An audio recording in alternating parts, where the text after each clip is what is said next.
Dans cette formation, nous allons donc pratiquer ensemble et manipuler directement dans Excel ainsi que dans ChatGPT. L'outil donc d'intelligence artificielle ici ChatGPT va nous permettre de gagner du temps et nous allons voir comment nous pouvons relier ces deux outils, donc Excel et ChatGPT, pour optimiser donc des fonctions et certains processus directement dans Excel. Nous allons donc dans un premier temps pour commencer effectuer un exemple très simple pour comprendre le fonctionnement entre nos deux outils. Donc pour l'exemple ici je vais venir sélectionner des cellules de ma colonne produit ainsi que de ma colonne chiffre d'affaires. Je vais par exemple pouvoir ici sélectionner jusqu'à ma ligne 10 et nous allons copier ces données et donc les coller dans un nouvel onglet. Par exemple ici dans l'onglet exemple que j'ai créé donc pour l'occasion.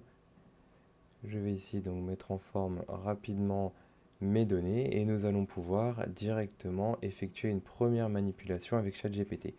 L'objectif ici sera donc de calculer mon chiffre d'affaires total tout simplement. Je pense comme beaucoup le savent, pour effectuer une somme, il suffit tout simplement d'écrire égal, somme, puis venir sélectionner ici donc les différentes cellules. Et nous avons donc ici la somme. Néanmoins, ce que nous souhaitons ici, c'est utiliser ChatGPT pour avoir directement le résultat. Alors, ce qu'il faut comprendre, c'est que dans ChatGPT, pour utiliser efficacement donc cet outil, il faut donc écrire des phrases concises et très simples afin de ne pas perdre justement donc l'intelligence artificielle sur des sujets qui ne correspondent pas à ce que nous souhaitons. En l'occurrence, ici, nous souhaitons avoir la somme donc des cellules B2 à B10 dans l'outil Excel.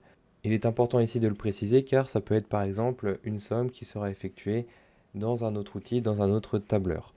Donc ici, on va commencer par écrire écris-moi une fonction qui somme mes cellules. Donc ici, j'ai bien dit de B2 à B10, de B2 à B10 dans Excel. Et donc là, on va voir tout de suite, ChatGPT va nous mettre ici la fonction, en l'occurrence est égale à somme B2, B10.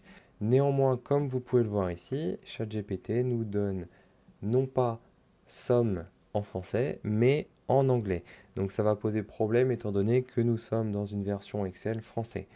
Comme vous pouvez le voir ici, si je copie ma formule et que je la colle ici par exemple en B11, nous allons avoir une erreur.